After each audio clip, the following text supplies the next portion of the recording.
লকডাউনের পর থেকে এ পাড়াতে খদ্দেরদের ভিড় এমনিতেই কম। বেশি মন মারালে না খেয়ে মরতে হবে। রাজকুমারকে একটা ফোন কর, যদি কিছু খদ্দের টদ্দের পাস। আজ ও তোমার সাথে ফুলসজ্জ করে, কাল আমি।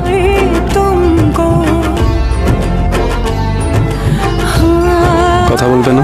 আমার কথা শুনবো বলেই তো এতক্ষণ অপেক্ষা করছিলাম। আমাদের অপেক্ষাগুলো যদি একসাথে জড়ো করা যেত, তাহলে অপেক্ষার ওপর অপেক্ষা সাজিয়ে ঘর বানাতাম। ঠিক যেমন লোকে সমুদ্রে ঘুরতে গেলে বালির ঘর বানায়। তারপর তারপর অপেক্ষা শেষে যখন দেখা হবে, ঘরটা ভেঙে যাবে।